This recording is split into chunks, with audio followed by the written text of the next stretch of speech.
What up? What up? What up? All right, we are back. And that was lame. I don't know why they did that.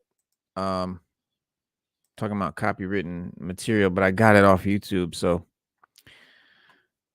I guess they're playing faves. Who knows? Probably some loophole about it anyway. I don't know. Let me get this thing going though. I guess they're playing fit. Oops.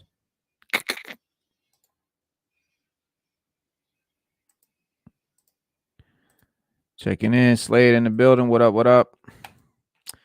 Yeah, guys, check in when you come back. Waiting on Stu inside of the roll back up.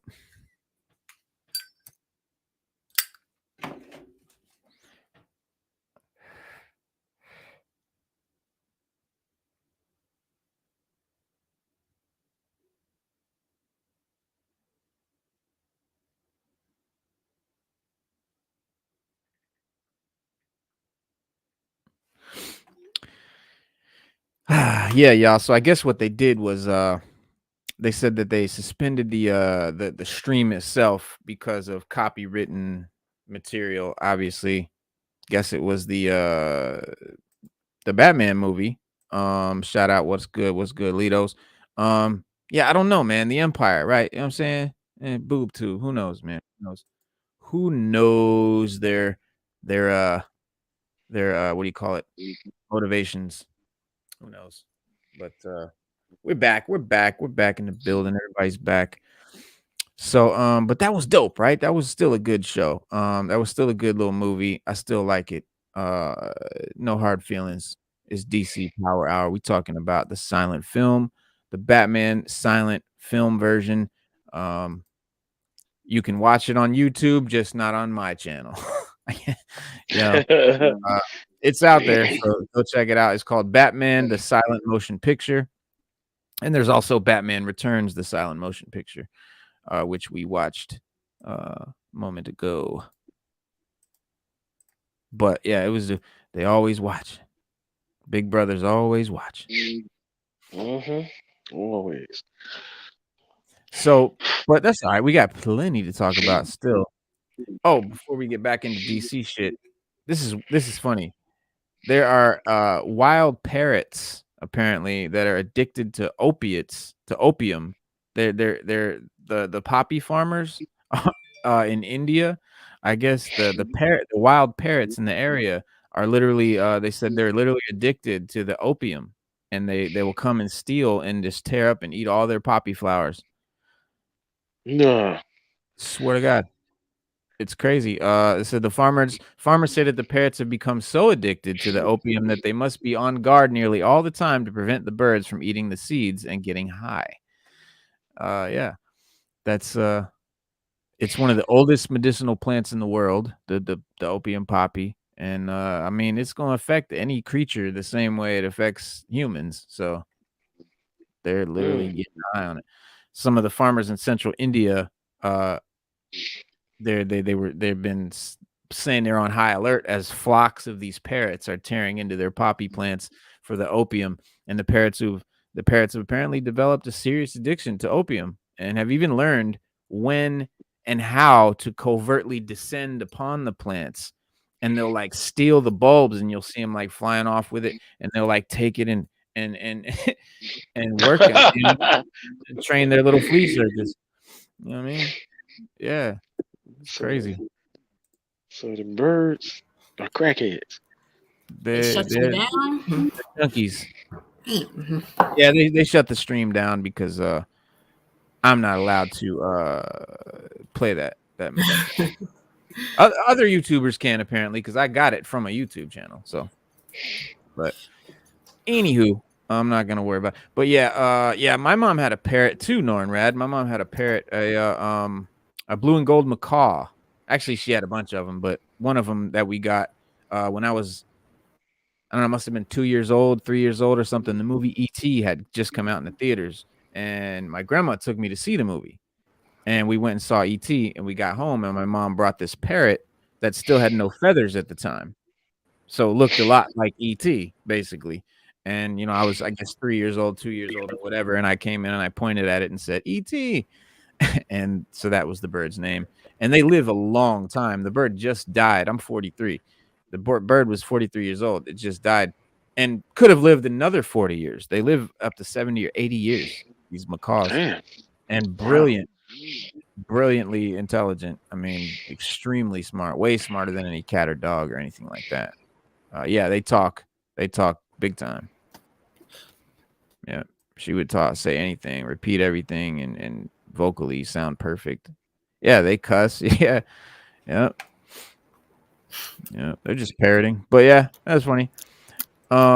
Blue, the blue costume that Henry Cavill wears, the blue Superman costume in Black Adam.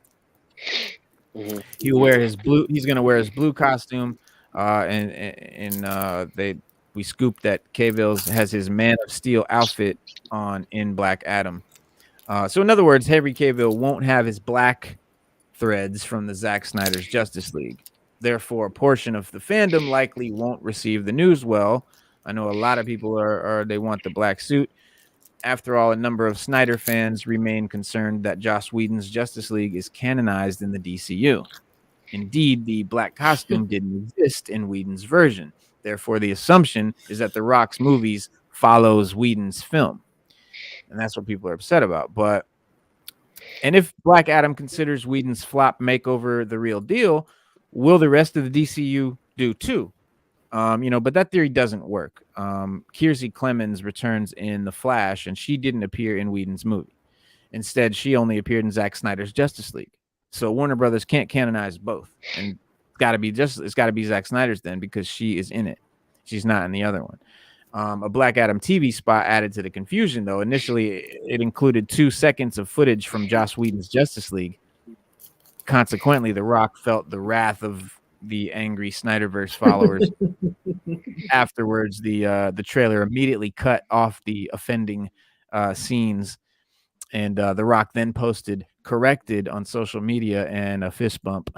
So, but that's great, because that means that The Rock cares about what the fans care about, and that's been the problem, that these filmmakers, MCU, DCU, whoever, they don't give a shit about what the fans think, and which it's mind-blowing to me, because I've been a salesman since I was old enough to talk, and it's just basic sales, common. I don't know, man.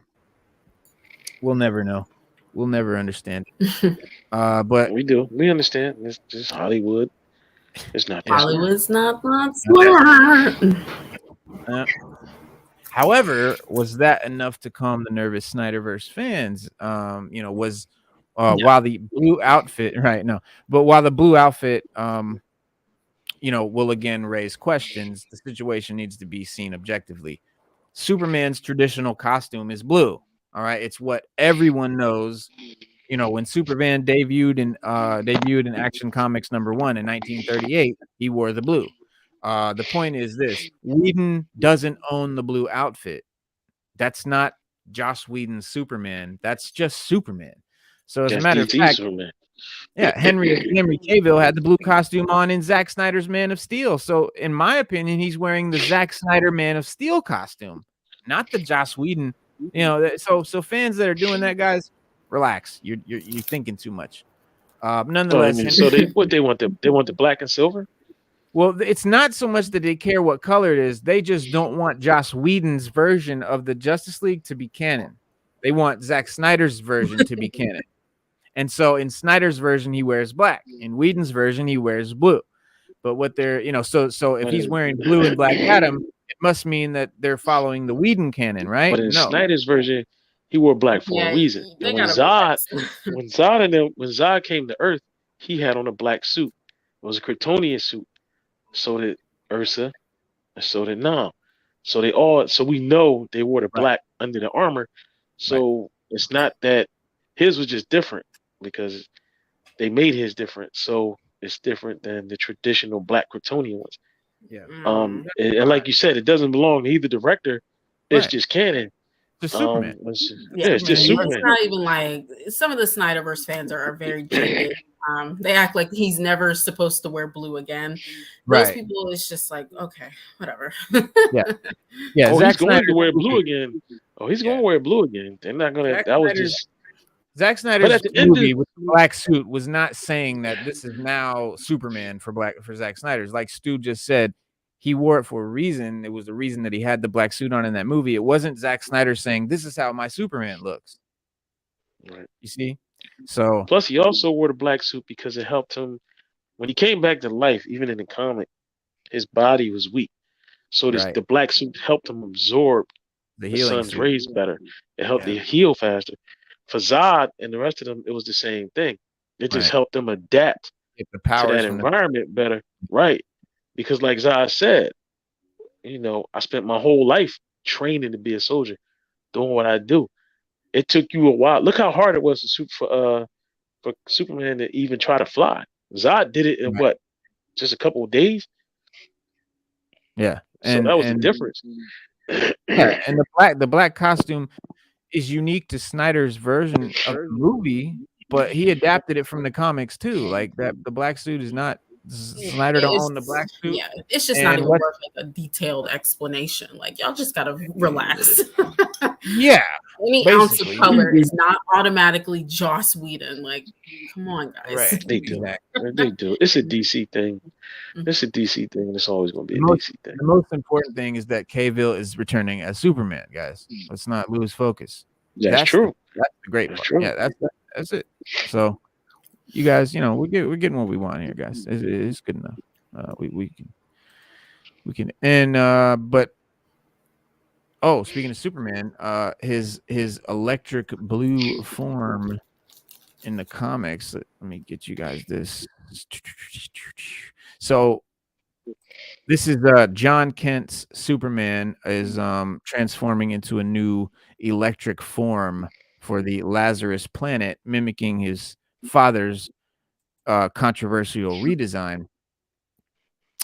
And let me get you that photo. So this is from the new this is from the comics, and there it is. John Kent Electric Blue. That it's called the Electric Blue. Superman returns as John Kent's new form in early 2023 as part of the upcoming Lazarus Planet event. So this is a new DC event coming up, and it's called Lazarus Planet. John Kent has been making waves this past year, obviously ascending to the role of Superman while his father is away in space. Now, thanks to the events of Lazarus Planet, John will undergo a startling transformation, one that will be truly shocking to behold, but shockingly familiar to longtime Superman readers. The electric blue Superman look debuted in 1997's Superman number 123 when the Man of Steel inexplicably developed electric-based powers, replacing his original suite of abilities. While in his electric form, Superman leaked radiation, requiring him to wear a blue containment suit. As a result, when Superman would transform back to Clark Kent, he no longer had his invulnerability, making him as weak as a regular human. And a year later, Electric Superman separated into two beings, Superman Red and Superman Blue. And a riff on, a classic Silver Age story, the two Superman attempted to work together, but differences in approaches led to the conflict between them. And this didn't last long. And Superman, his electric blue look remained a curiosity in the character's 83-year history. But now his son is bringing it back as the Lazarus Planet ravages the DC universe. And the publisher unveiled the news about both John's new look and Lazarus Planet at its Explore the Multiverse panel at New York City Comic Con. And we're covering, we want to tell you guys about some stuff that we can about New York Comic Con today. Spinning out of events in December's Batman vs. Robin Number 4, a volcano containing the Lazarus formula explodes, coating the planet in a mysterious substance, causing drastic transformations in some of the DC universe's big hitters like John Kent. DC has revealed first look art, revealing John Kent's new look and powers, and he's once again the spitting image of his father, sporting the iconic electric blue look. More details on his new status quo, as well as more information on Lazarus Planet, will be revealed soon. But the event is being helmed by showrunner Mark Waid, with a murderer's row of talent on related books. And but yeah, I showed you guys the suit. That's his new look. And but the original Electric Superman's powers focused on energy manipulation. Do you remember that, Stu? Were you reading that? Which one? When he got electric blue. Yeah, I don't remember. It was a while ago. I don't.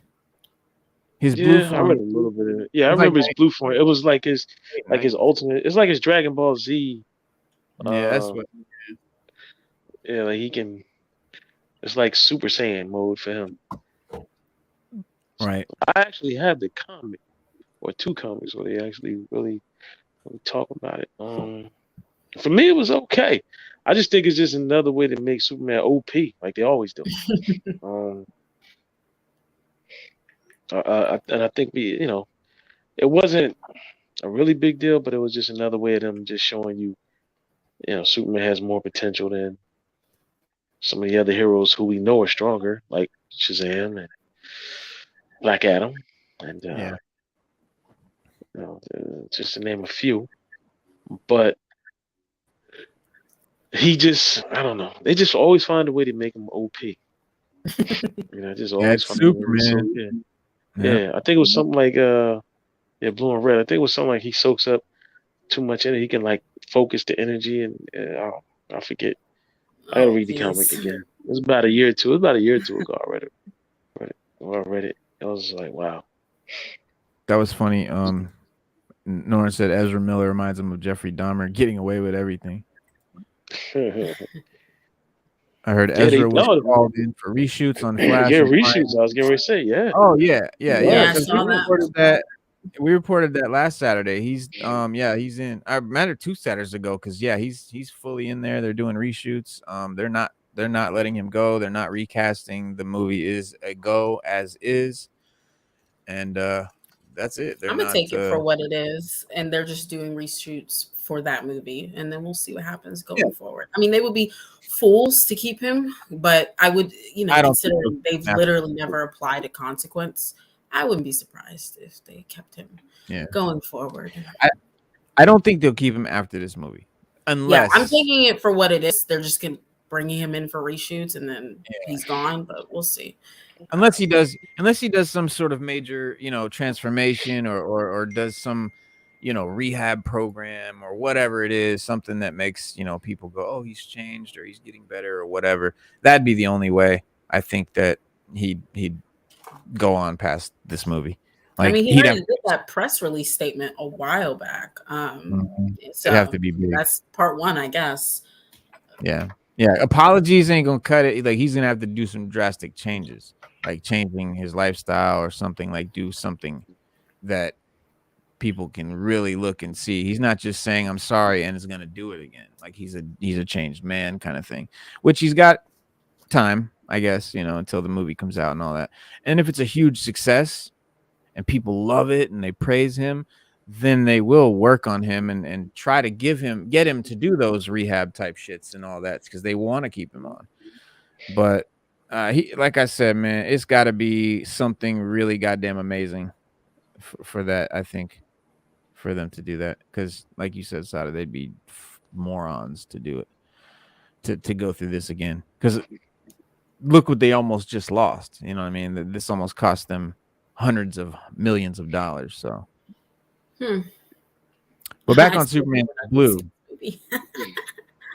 Superman's blue form could adjust to density and appearance and absorb and repurpose different forms of energy and interface with electronics, control magnetism, and travel, faster than normal. He was faster, functionally allowing him to teleport to different, familiar locations. So it gave him a lot. And then John has already found new ways to use his regular Kryptonian power. For instance, discovering a frequency of heat vision. So he's likely that he'll either put his own spin on these electric powers or add more abilities to it. But it could be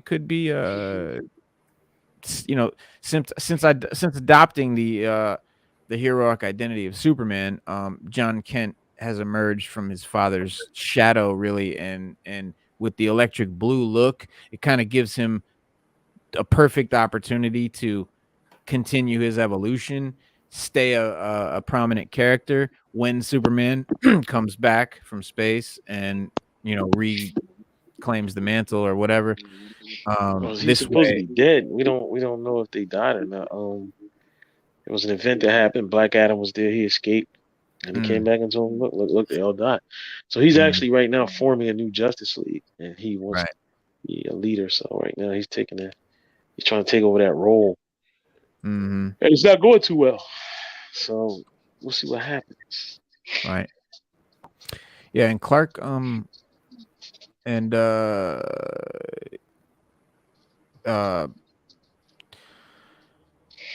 what's it saying? The Daily lays in the gutters ahead. He said, yeah. What is this saying?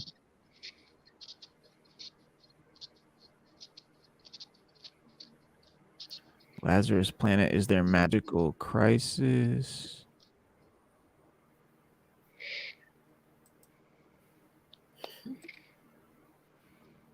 DC reveals new Superman family members and outfits, no capes. Oh, the New York Comic Con event. Yeah, it's a New York Comic Con event lineup today. That's going on actually, and it's not gonna work. They and also there's some Batman thing. What do they got over there? They've got DC Comics, world's greatest superheroes, the home for fans. Is a great superhero storytelling worldwide, creative talent behind DC. I'm just reading these panels and see if there's anything cool. The DC Origin series Pennyworth is they did that's a screening. So that show Pennyworth just got put on I don't know if it just got put on HBO Max or if it's just because the new season just came out. Yeah, it might have been because of that. Because the new season is this month, and then Titans is November, and then Doom Patrol is December. So yeah, that's probably why. Okay.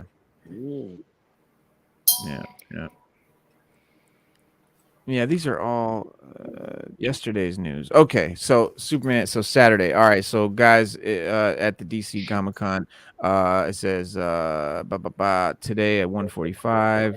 They already passed. They already did that. So what'd they do? November marks 30th anniversary of the death of Superman. At a moment when DC's Superman story is more dynamic than ever, writers Dan Jurgens, Joshua Williamson, Mark Russell, and Philip Kennedy Johnson are joined by a moderator, Alex Segura, to share what's coming up for the iconic superhero in 2023. So it's like a guest panel, I guess. And then tomorrow they'll be doing a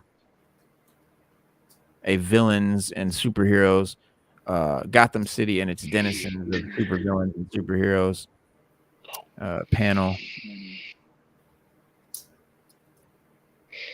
HBO Max and DC's Doom Patrol and Titans. Yeah, they're gonna have a panel tomorrow, so I will be looking out for that because I cannot wait to see that. Yeah, and they're actually since the relatively early days of the pandemic, DC Comics has been gradually making changes to the way that it handled the releases of its comic books. Like in addition to moving releases from Wednesdays to Tuesdays, because if you know, new comic books come out on Wednesdays. Always have. Marvel still does, but DC pushed it to Tuesday, and it's slowly but surely been making marked improvements to the DC Universe Infinite online and its comic subscription service that was previously the hub for all DC related media. After expanding to other countries throughout 2022, the service is about to make a pretty big change to its rollout of new comics. This is the digital comics site that they have. So beginning next week, the new ultra tier of DC Comics Infinite will see the launch of new comics on the service a full month after they release on physical and digital storefronts. DC's general manager Ann DePease called the move part of DC's vision of being everywhere our fans are, online and at comic shops. With a shorter digital release window, fans can enjoy our fantastic new stories anywhere, anytime, while continuing to find the latest issues at comic shops. End quote. It's an interesting shakeup to the way that things are done. Previously, the highest tier to the service added new comics 6 months after release. And then outside of that, the comics industry has had something of a hostile relationship to the idea of digital comics replacing physical releases, understandably so. And but the ultra tier will also introduce over 5,000 titles from various DC imprints starting in mid-November, like collected editions, DC Black, Vertigo, stuff like that. And then ultra subscribers will also get one free physical comic book when they subscribe, renewal or upgrading to the new tier. And the first free comic is going to be the Deluxe 30th anniversary edition of The Death of Superman. So that's really cool. Like if you're a comic book collector, you want to do this because this will be a comic that you can only get this way, I believe. So it'll make it that much more collectible and valuable. And for all members, regardless of their tier, issues of Mad Magazine and DC graphic novels are available as of today. And then DC's Infinite's Ultra tier will go live on Monday, October 10th for $100 a year. So for $100, you can read all the DC comics you want, and it's digitally, and then you'll get you'll get the 30th anniversary edition of The Death of Superman physical copy for subscribing. They're giving away that physical comic book as like a bonus.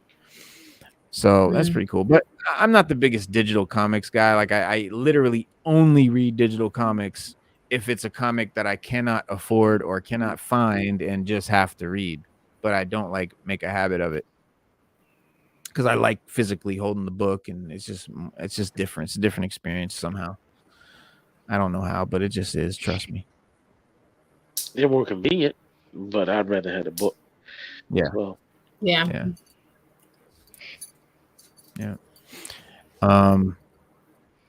So that's kind of Margot Robbie and Lady Gaga, like she's reacting to Lady Gaga. I saw that.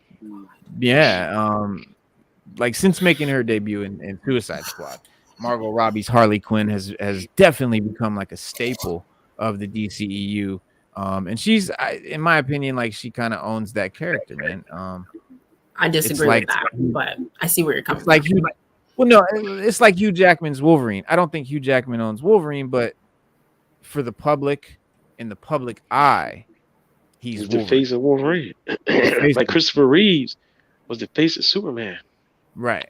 Before he got recast. I don't think she's the face of Harley for me, but I see where you're coming from. I see where you're coming from. I think. Well, I don't know if Margot? I do for me. Yeah, Margot I don't Robbie. think she's the face of it for me. I think for most people she is. Yeah. For the public is what I mean. And she's definitely iconic. But the Joker's most, unlike most of the legendary comic characters of today, Harley Quinn didn't actually originate in the comics. She actually made her first appearance in Batman the Animated Series in 1990, before making the jump into the comics the following year and later in live action in 2016. But for now, Robbie is the only actress to have brought Harley Quinn into live action. She's the only one. But no, they did it on the TV first before she made it big for live action, but she was not the first. No. Who was the first? Old, way back when. And then there was Gotham. They had Harley on Gotham, and then they also had Harley, sort of, not really, on Arrow. They couldn't go through with it because of the Suicide Squad movie at the time, so we don't have to count that one, but we can count Gotham. And then it was an old show. I don't even remember her in Gotham. Yeah, it's okay, but she was there. She was there. No, I believe you. She was in Gotham. No, she was in Gotham. No, she's right. She was in Gotham. Yeah, she was in Gotham. I believe you. I believe you 1,000%. I just don't remember her. I can't. Yeah, she wasn't like it wasn't super memorable, but yeah, it was a thing. Well, Margot did make it big, Yeah, definitely. Oh, she definitely made it popular. She definitely is the first one to do it, like in the movies. But in the musical sequel to the Joker Folie à Deux, Lady Gaga is going to be the new, the Harley Quinn. And so, but Margot Robbie said, it makes me so happy because I said from the beginning, it's all I want is for Harley to be one of those characters, the way like Macbeth or Batman gets passed, from great actor to great actor. It's like someone gets to do their Batman, someone gets to do their Macbeth, or someone, and she's right. And that's what makes a big character. It's like we talk about it all the time with Black Panther. It diminishes him by not recasting him, because any legacy character, any big legacy character is going to be recast because it's the character that's huge. You know what I'm saying? So it's like Chadwick Boseman is not Black Panther. He's Chadwick Boseman. Black Panther's something else. Just like, Margot Robbie is not Harley Quinn. Christian Bale's not Batman. Everyone had their turn, like different, so I think she's got a good point. She wants to see Gaga do something interesting and incredible with it. She said, and I feel like in not so many cases there are there female characters. Queen Elizabeth the First, but like beyond that, which I gotta have a crack out as well, which I was honored to do. I was like, wow, Kate Blanchett did Queen Elizabeth I. Now I get to. It's such an honor to have built a foundation strong enough that Harley can now be one of those characters that other actors get to have a go at playing, and I think she'll do something incredible with it.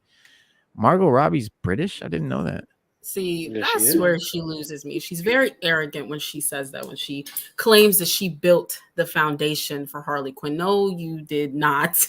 Harley Quinn's foundation was built before she came on the scene. She didn't even have knowledge of the character before you even got the role. You didn't understand why Harley was so important to so many people. But you think you made the foundation? No, ma'am. I just don't agree with that personally. I think she was very arrogant in saying that, but it is what it is. All right. Oh, it was Birds of Prey, Slade. That's right. It was Birds of Prey. I was like, what show was it? It was a very old show. It was Birds of Prey. That's where Harley Quinn was. Yeah. I was like, what? Thanks, Slade. I couldn't think of it. There you go. Yeah. She I don't know. I love Margot Robbie. I think she's brilliant. That's just me.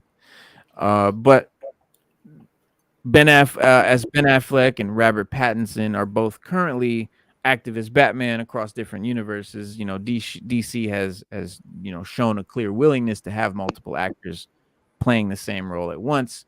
So Lady Gaga becoming Harley Quinn will have no impact, I don't think, on Margot Robbie's portrayal continuing going forward. But the Suicide Squad director James Gunn already confirmed Robbie's Harley Quinn will be back in the DCEU. The only question comes down to when. But whether she next comes to play with Suicide Squad 2 or Peacemaker Season 2 or another project, she probably won't be gone for long. Gaga becoming Harley Quinn marks a major step for the character in live action, as she becomes only the second actress to tackle the role in film. But that's not to say there aren't more iterations of Harley Quinn to come, or have it been in the past. But like, you've got the one within Robert Pattinson's The Batman universe, who tags along with Barry Keoghan's Joker, which will be dope. And then even director Matt Reeves doesn't actually seek to introduce his own Harley Quinn. Each of these takes on the characters will undoubtedly remain distinct, and Robbie's will continue to be as comic booky as ever.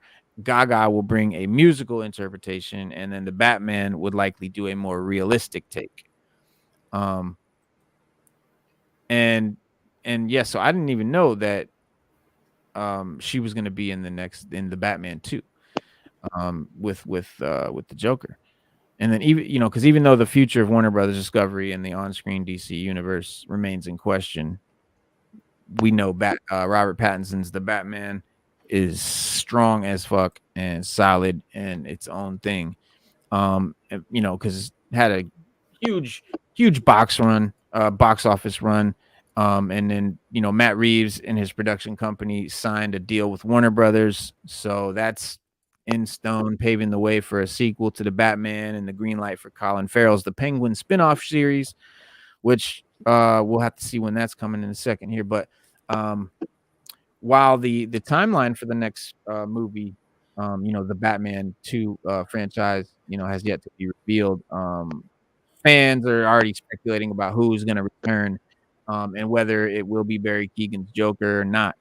But now, months after the film's release, and in the light of Batman 2's promising future, the actor Barry Keoghan has shared his own thoughts on potentially returning to the role. And he wants, he said, I wanted some sort of human in there behind the makeup. I want people to relate to him, to know that this is a facade that he puts on. I don't know about that. Different interpretation. Yeah. Why we got? I don't think I agree with that one. Why we gotta go off the rails, people? Stick to the program. We don't need the director's interpretation of it. We don't even need their version of it. We want you, or the actor. We need you to bring to life the comic book version of the character to the big screen. If not, you might as well give me a CGI and let it kick. That's why I don't even want the Joker to come into it yet. They can wait on that. We bring in we've had a lot of Jokers already. But they kind of already solidified it by having him in the end credit thing, I think. I mean, that doesn't mean he'll be in a prominent. I mean, that just means he's in the universe, but that doesn't mean he'll be prominent, at least to me. This is true. And this is very key. He was in Eternal. I'm gonna keep it a buck, though. I really kind of don't like him. Like, I don't like him as a his roles, his performances have seemed decent. But like, from what I've seen of him, like in interviews and stuff, he just doesn't. He seems very arrogant, like very arrogant. Yeah, that's how I feel about Margot. Damn. Right. Just how you feel about Margot. That's how I feel about him. And so like, I couldn't. I'm fine one way or the other if he does it or not. But I don't get, like, I've always said that you want people to relate to the villain.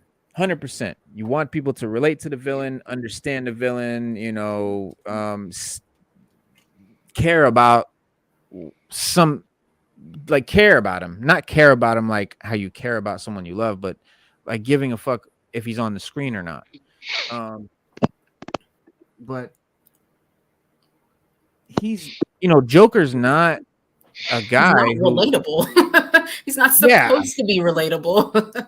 Exactly. And he's not supposed to be just like wearing a mask or painting his face. He doesn't paint his face like the Joker. He is the Joker. He doesn't wear him. It's not a facade he puts on. Right. No, not at all. literally, yeah, that's what literally he said. I wanted some sort of human behind the makeup. I want people to relate to him to know this is a facade he puts on. Barry Keoghan, it's not a facade he puts on. Read a comic book. Matter of fact, don't read a comic book. Just fucking Wikipedia Joker. I mean, just Google He it. got that from he got that from the Joker movie. Yeah. And what it is it was because that movie was just so left field successful. He's looking at it like, okay, Jaquan Phoenix, he put the makeup on, he did this. I thought that was great. That's what that was. That's like the Batman. All he knows. Yeah, the Joker movie is like the Batman. It's his own entity. It's his own thing. Right. Let it be what it is. That's what it is. It's like the Batman. Batman's his own thing. We can run with that. But at the same time, you can't sit there and just, try to cookie cut what they did with Joker. It might not work twice. Joker might have been just that anomaly that existed that we thought was great, and we should leave it there. And even though the future of the Batman franchise, Batman 2 is for sure, interviews suggest that the Joker being in it or Barry Keoghan's villain is not solid. You know what I'm saying? Like in a past interview, Matt Reeves claimed that Keegan's Joker almost didn't make it into the film at all. The only reason why the scene survived was that it contributed to Paul Dano's arc as the Riddler. That's the only. So not only was this cameo not intended to be a setup, but Reeves also relayed that there's no guarantee that the Joker will be in the next movie. And given these quotes, it's clear that Matt Reeves' future plans for Pattinson's Batman didn't involve the Joker. But it's worth noting that the director gave this interview at the time of the film's release, before Keegan's cameo took the internet by storm. So he might have changed since then. That's what we don't know. And considering of the fan reaction, like the director's new deal with the studio and the actor's interest in returning, and things could change or possibly already have changed. So that's why we don't know. But if there's anything working against Barry Keoghan's Batman tenure, it could be the ever growing number of on-screen Jokers. There's just been so many Jokers, and right, and so I think that's what's working against it happening the most, is that the Joker's been in every Batman movie franchise, and then there's also the Joaquin Phoenix Joker movies going on, so it's like maybe too much Joker. Can we get some Mr. Freeze or something? Batman has too big of a rogues gallery for you to be so focused. He does. He really does. Joker. It's just he was Two-Faced. He's too. Yeah, he was Two-Faced. He's famous for his rogues gallery. Like, he's known to have the best rogues gallery in comicdom. Like him and Spider-Man could compete for rogue. Right, him and Spider-Man could compete for rogues gallery. Like, come on now. Yeah, that's true. That is so true. It's like we just keep getting the same villains. At least Spider-Man, they started giving us some new stuff, but they were doing the same thing too. But I'm like, oh my God. Only time will tell with Barry Keoghan. Will have the chance to reprise his role, but in the meantime, letting both fans and Matt Reeves. I mean, why can't they do like Man-Bat? No, that doesn't hurt. We could do Clayface, Mr. Freeze. Clayface, Mr. Freeze. No Catwoman, no Joker. Poison Ivy, another chance. Poison Ivy, Poison Ivy can get the. They can do Bane. Bane can get and he can be Spanish for once. Let's get the comic accurate one for once. Yeah. All right, man. It's just so much you could do. You could even do the ones that were made just for TV. You could do Egghead, Kingpin. Bane is King Tut. Bane has King Tut. Two-Face. Yeah, Bane has my vote. I would want Mr. Clayface. Clayface would be great. Clayface would be great because you could CGI him. Clayface would be the bomb. I think that was he would just do so well in that universe. I really do. Mm-hmm. Black Mask. You do Black Mask. Black Mask. Yeah. I mean, I'm surprised they haven't done him because he's like an obvious, like he'd be they technically did him in Birds of Prey. I mean, that's a different universe, but he has been kind of utilized a little bit. Yeah, he has. He's so perfect for the. That's where we first. That's where we first seen. That's where we first seen Harley Quinn live. Birds of Prey. That's where Harley Quinn first came live. Birds of Prey. Mm-hmm. Yeah. But yeah, he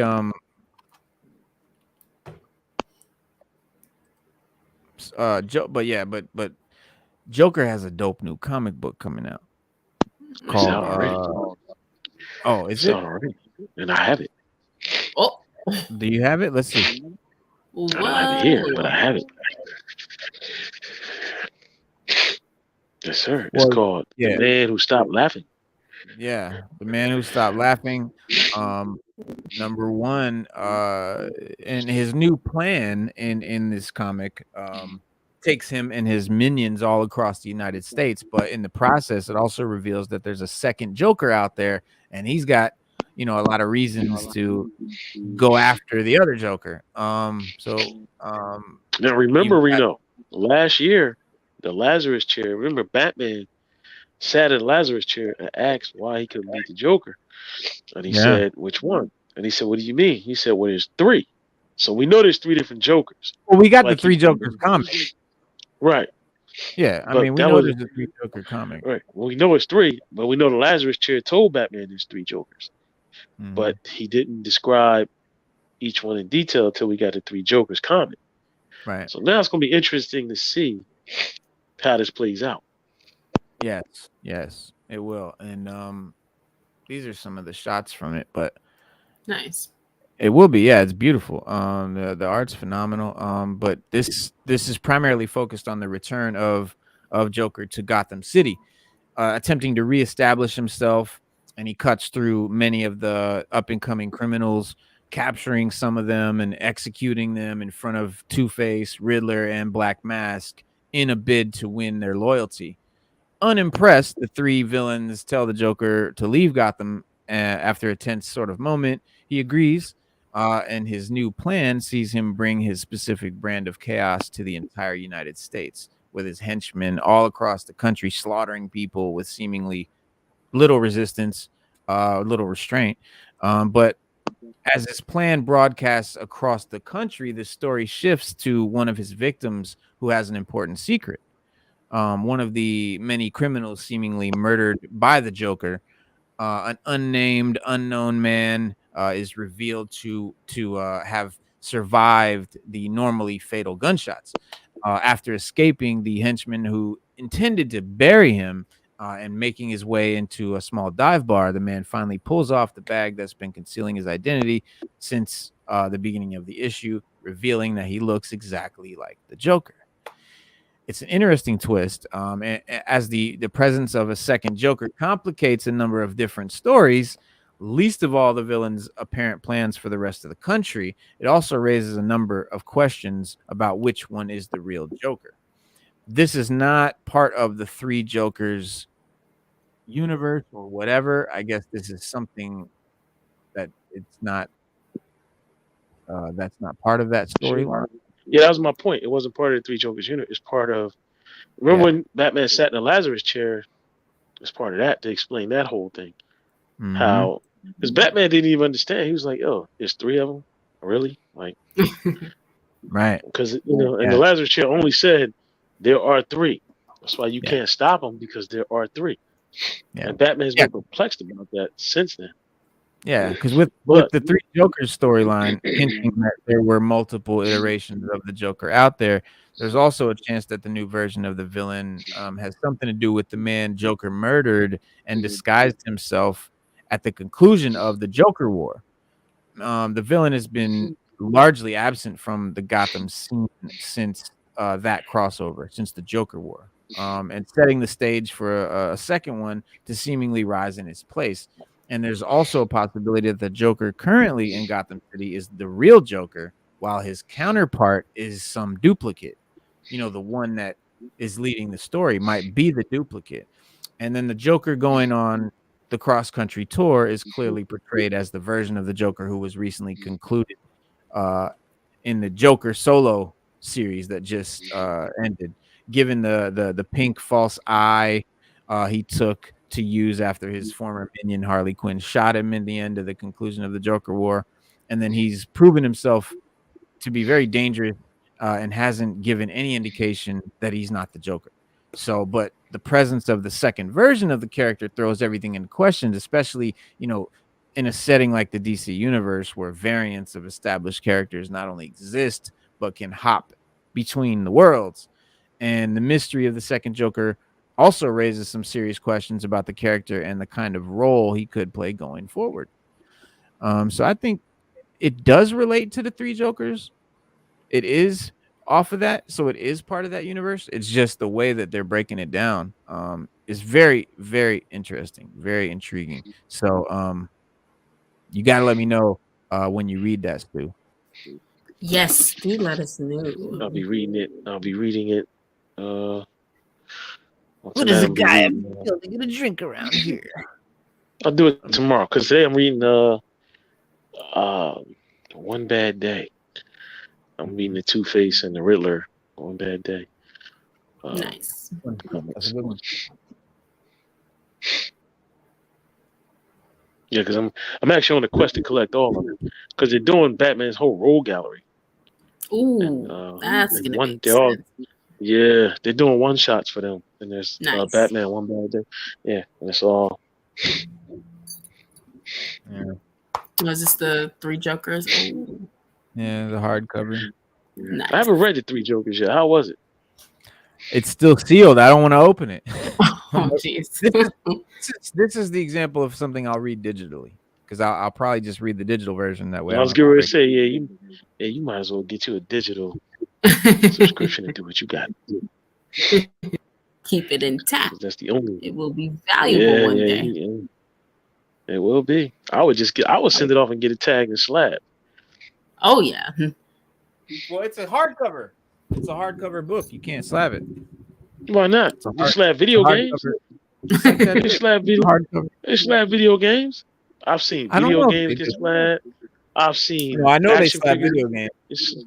Yeah, bro. What's the difference? I don't know. I don't know if I don't know if CGC is going to slab and grade it. Now I know you can get a company that does like cases and shit. You can put a case on it, but I'm not going to do all that. Man, I'll send that joint off just to see. I'll send it off just to see. Book. Give me an estimate. Now, if you get the actual individual issues of that, those you want to slap. But graphic novels are just collections of comic books, really. So if you want to collect, like I got stacks of graphic novels, but that they'll only ever be worth cover price. Like they rarely go up in value. Omnibuses, graphic novels, collected editions, trade paperbacks rarely go up in value. It's just the comic. Yeah, because those are for people who want the runs, like they want the whole run, but they don't want to pay for the individual issues. There's a lot of that out there right now, and I know guys. This is no lie, Reno. I know guys that are hardcore comic book collectors, and they only buy graphic novels. Like they won't buy nothing else. Like they'll tell you straight up, "I'm gonna just wait for the graphic novel," and they'll get that. Yeah, and they have them stacked. Big time readers like what's his name, Jim Mint. He only buys omnis. Well, now he buys individual issues because he does comic book reviews every I think Wednesday, so he does read issues, but he definitely collects omnis. Yeah, his new setup is nice with all the omnis. I think he went all Omni now. He's all Omni now. A lot of guys. Yeah. There's a guy on YouTube. His name is Omni something, and that's all. Like that's all he has is omnibuses. He has nothing else but I mean, you gotta have a lot of room for those. I mean, that's a lot. And they probably got the space for it. I mean, they take up less space than comics, but to display them, I've seen some hellified displays for omnibuses. Like they get serious. Like they ain't setting those on no regular bookshelf. They got lights on them and everything. So yeah. Well, we've had a couple of commentations about the reboot of Hellraiser. Couple of people in the comments talking about it. I watched it last night. Oh yes, what did you think? For a horror movie, wasn't bad. The effects are cool. The Cenobites all looked sufficiently creepy. The movie itself was actually easier to watch, more enjoyable than the original Hellraiser movie is. The only thing it's really missing is Doug Bradley as Pinhead, but inspired by the complex questions raising mythology created by Clive Barker in his 1986 novella The Hellbound Heart. The Hellraiser films have never been your run of the mill horror flicks. Always very like a little bit deeper and weird. They're not just slashers. They weren't never just for gratuitous violence or whatever. They have like a sort of mythology, like a lore around them, because Clive Barker is a master of horror literature. David Bruckner's reboot is no exception. Its conclusion though might leave people like scratching their heads, like, well, what just happened? But to sort of explain it, you've got at the end of the film, you've got Jamie Clayton's Cenobite Pinhead grants Vizjik's character the gift of power, which is a massive chain that slams through his chest and carries him off from his mansion to the heavens, but probably to like hell. But Pinhead says, "Perhaps we were wrong about you. You've never sought sensation. Your whole life, every conquest, all your pleasures lie in power. Your efforts, we offer the Leviathan configuration. Sorry. Our power lies in dominance, in the sovereignty of anguish, and now it will be yours to wield. Oh yes, we have such sights to show you," which is the tagline, like that. We have such sights to show you. That's what Pinhead would say. So that was kind of cool, little throwback there, little Easter egg. But we next see a naked and hairless Voight being flayed and having pins inserted into his body while staring at what appears to be a supernatural presence. I want to frighten you, but we've come to it. According to Hellraiser lore, the Leviathan is a god who is responsible for creating Pinhead and the Cenobites, and it's likely this deity who is responsible for Voight's transformation, and it is also likely that they're basically turning him into a new Cenobite. That's pretty much what the ending was. He's going to be a Cenobite. Because like he's like a billionaire. And he's done everything that money could do, right? He's done everything, any sort of mode of pleasure that money can buy. He's done it. He's bored with it. He's looking for something more, right? That's kind of what these movies are always about. And what they offer him, what they first do to him, he's not with it. He's pissed off. He's got like this big thing through his body, and it's pulling his. Anyway, so. They're basically like, we're going to turn you into a Cenobite. Now, turning you into a Cenobite basically means causing you pain in ways you didn't even know were possible. They're going to peel the flesh off you. They're going to find nerve endings that you didn't know were there. Yeah, that's true. They're going to gut you and take your. I mean, you'll be inside out by the time they're done. But you'll be a Cenobite. That's what these Cenobites sort of are. That's what Pinhead is. Like that's. They're human bodies that have been completely, mutilated, but in a sort of creative, artistic, body piercing looking kind of way. Yeah, that's why it looks so weird when you see them. Yeah, and all of them were women. Like they made all the Cenobites women, and oddly also they're all naked. So in the original Hellraisers, they all have clothes. They've all got like leather gear, like different suits. Yeah, buckles and stuff. Yeah. They're all naked, but their breasts are the breasts are gone, completely gone. So they just look flat chested with like you could see their ribs maybe or meat or whatever. And their vag is completely gone, like cut out kind of thing. Yeah, they're and so, but the theory is backed up both by the fact that it is Pinhead and his crew who have power, and by the realization that Voight's skin has become his new clothing. But in Clive Barker's franchise, the first film, 1987, Hellraiser, the Cenobites were clad in leather gear, like you said, Stu, buckles, chains, all that shit. And, but a clothing choice that was inspired by the writer-director's own visits to S&M clubs. That's basically where he got the ideas for all their outfits. And in the new Hellraiser, though, these are basically using their skin as their clothes in a way, but they've painfully modified their body and all of that. But Bruckner said that the black leather was a direct BDSM reference, and he said our attitudes to that have changed over the years. That conversation's pretty above board now, and it's far more acceptable. It's hardly the kind of transgressive underbelly that it might have been in 1987. If you're trying to scare suburbanites out of their socks, it felt like what to me was in the spirit of Hellraiser was a degree of invention and commitment to showing them something that they haven't quite seen before. We had this idea of what is leather, if not a simulacra of skin and flesh? What if the flesh was so tailored? What if you took your body mod out of a particular earthly subculture and pushed its way into ways that we've never seen before? Could you reference the originals and show us something that was wholly fresh and disturbing? So in a lot of ways, the Cenobites, they are their own leather. Once we landed on that, we just thought there's a path forward here. There's something really, really interesting here. When I showed Clive Barker the designs, he said it was a welcome departure and he got behind it completely. So, let me check the comments because I know you guys were talking about Hellraiser.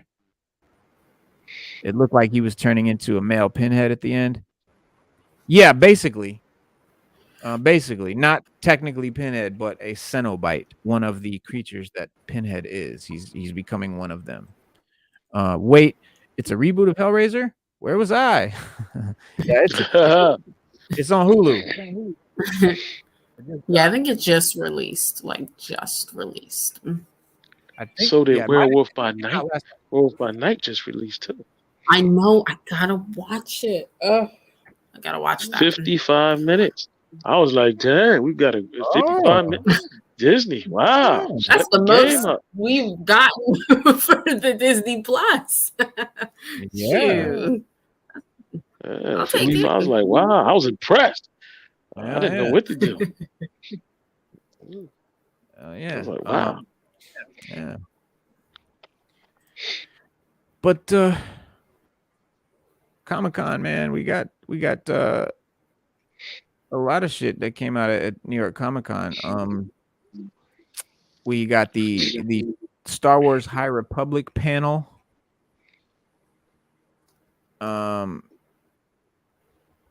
Which I don't know. We learned a lot, I guess. I'm not a big High Republic fan at all. I think it's a stupid idea of an era to even do a Star Wars show about, because it's like super boring. But to be honest, to be fair, I haven't read it. I don't know. Maybe it's great, but I think it sucks. But I don't know. But basically, at long last, it's time to return to the era of High Republic. On Saturday, some of the top creators behind the multimedia initiative, Lucasfilm creative director Michael Seaton, authors, blah blah blah. Gathered to come on phase 2 of the High Republic. So if you're into the High Republic stuff, they're doing a phase 2, and April 2023 is when the new book comes out. And then they've got the Quest for Planet X is another comic or a book, sorry, I think. And then that's going to come out. Yeah, that's a middle grade book, like for middle school age kids. That comes out in April 2023. But that's kind of mostly the High Republic seems to be for a younger audience, young adult. It's YA, middle school, that kind of stuff. Because then they've got the Path of Vengeance, which is a young adult novel that comes out in May next year. And they've got October 12th, you will get this year, Wednesday, you'll get the High Republic #1, the I guess the new volume. And yeah, the Twinkle sisters These are characters. They have a rock. It's literally just a boulder that's apparently somehow sentient or an alien of some sort. Like they really got creative on that one, huh? Yeah, or not. Or not. But yeah, you've got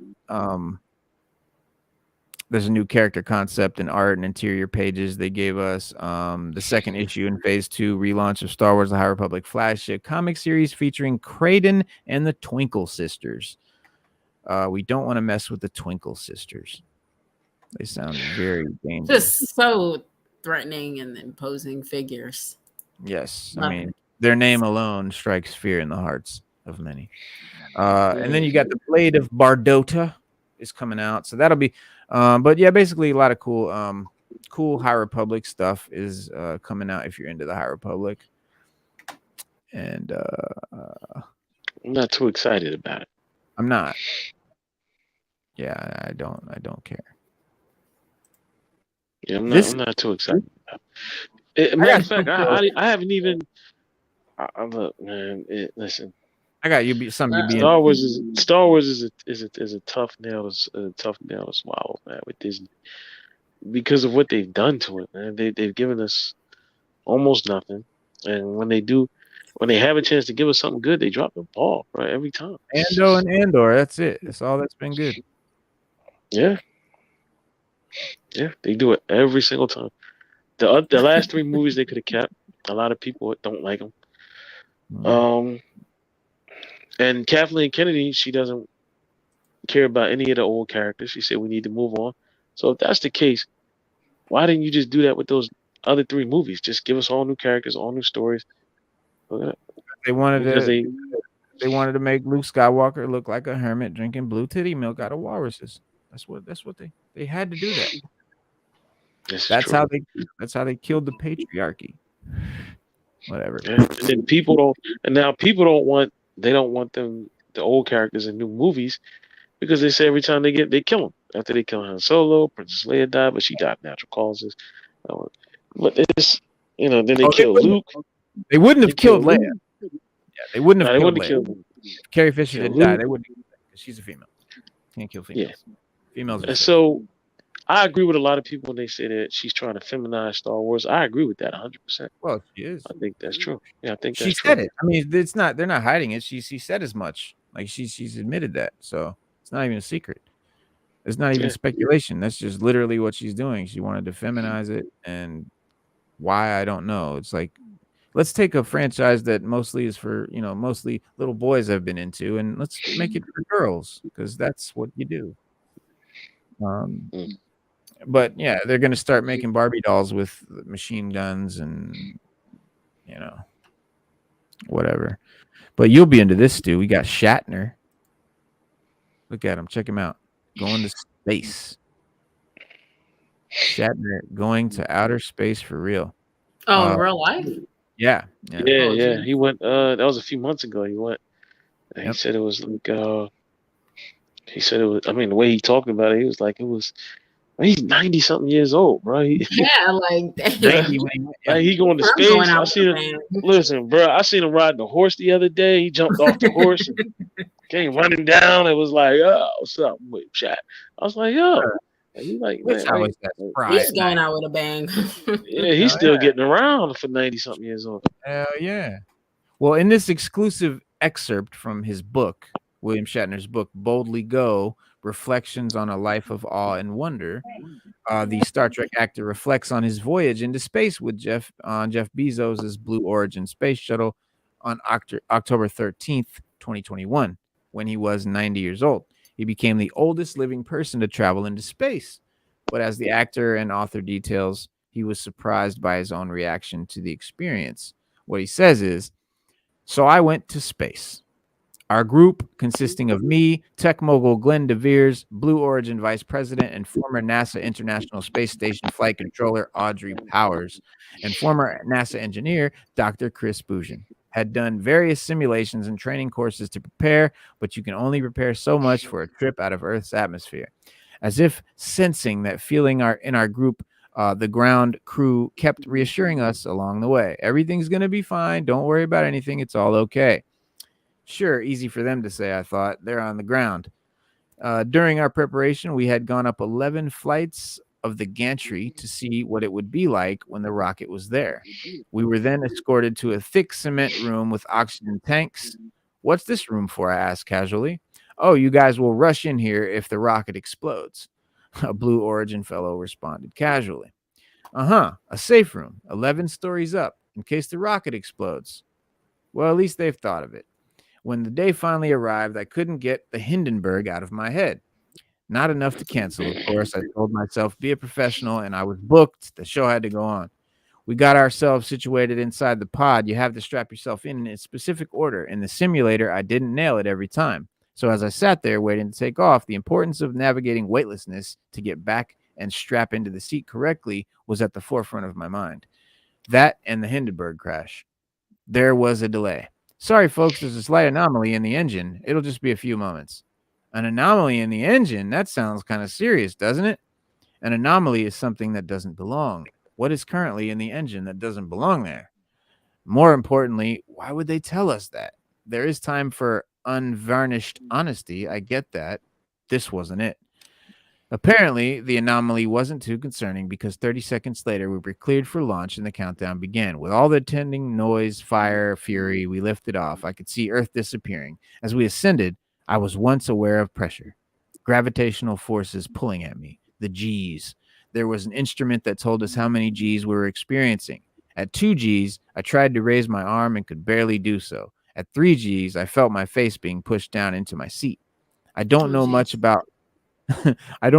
more of this I can take, I thought.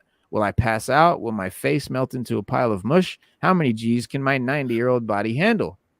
And then suddenly, relief. No G's. Zero. Weightlessness. We were floating. We got out of our harnesses and began to float around. The other folks went straight into somersaults and enjoying all the effects of weightlessness. I wanted no part of it. I needed to get to the window as quickly as possible to see what was out there. I looked down and I could see the hole that our spaceship had punched in the atmosphere, the thin blue-tinged layer of oxygen around Earth. It was as if there was a wake trailing behind where we had just been, and just as soon as I noticed it, it disappeared. I continued my self-guided tour and turned my head to face the other direction, to stare into space. I love the mystery of the universe. I love all the questions that have come to us over thousands of years of exploration and hypotheses. Stars exploding years ago, their light traveling to us years later. Black holes absorbing energy. Satellites showing us entire galaxies and areas thought to be devoid of matter entirely. All of that has thrilled me for years. But when I looked into the opposite direction, into space, there was no mystery, no majestic awe to behold. All I saw was death. I saw cold, dark, black emptiness. It was unlike any blackness you can see or feel on Earth. It was deep, enveloping, all-encompassing. I turned back toward the light of home. I could see the curvature of the earth, the beige of the desert, the white of the clouds, and the blue of the sky. It was life, nurturing, sustaining life, Mother Earth, Gaia, and I was leaving her. Everything I thought was wrong. Everything I had experienced to see was wrong. I thought I was going to space would be the ultimate catharsis of that connection I had been looking for between all living things.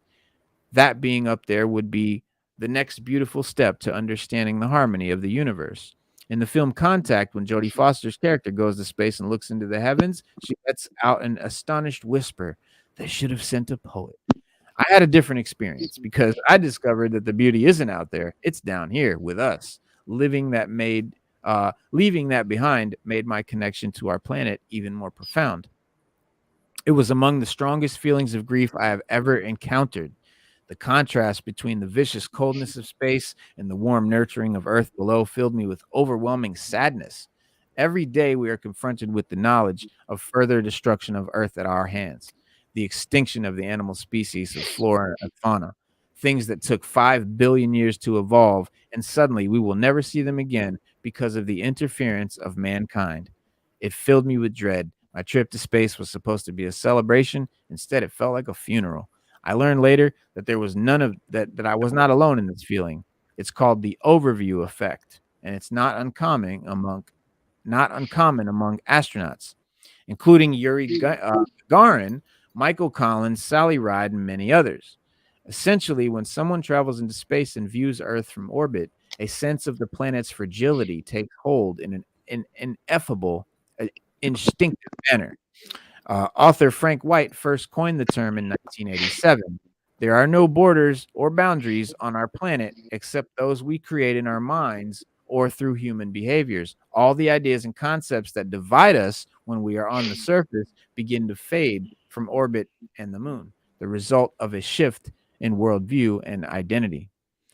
So it can change the way we look at the planet, but also other things like countries, ethnicities, religions. It could prompt us an infinite reevaluation of our shared harmony and a shift in focus to all the wonderful things that we have in common instead of what makes us different.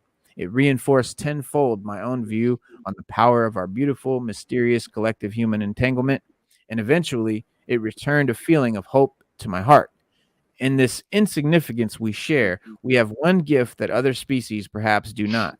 We are aware not only of our insignificance, but the grandeur around us that makes us insignificant. That allows us to perhaps the chance to rededicate ourselves to our planet, to each other, to life, and love all around us if we seize that chance. And that's our show, ladies and gentlemen. Have a good night. Peace. Peace. That would have been dope, right? That would have been dope. No, but seriously, I know you got to go do fight crime and all of that, Stu. But yeah, it's 8:30, guys. It has been a good show. I hope you guys liked Will Shatner's experience. I thought it was really cool. And we'll be back in 2 days, guys. You don't have to wait long. We'll be back Monday, 6:30 p.m. Eastern Standard Time for the big show that we always do every Monday, Wednesday, and Saturday, guys. 6:30 p.m. Write it down. Tell your friends. Please leave a comment, like, subscribe, all that good stuff. And please leave a comment. All right. Peace, guys. Peace.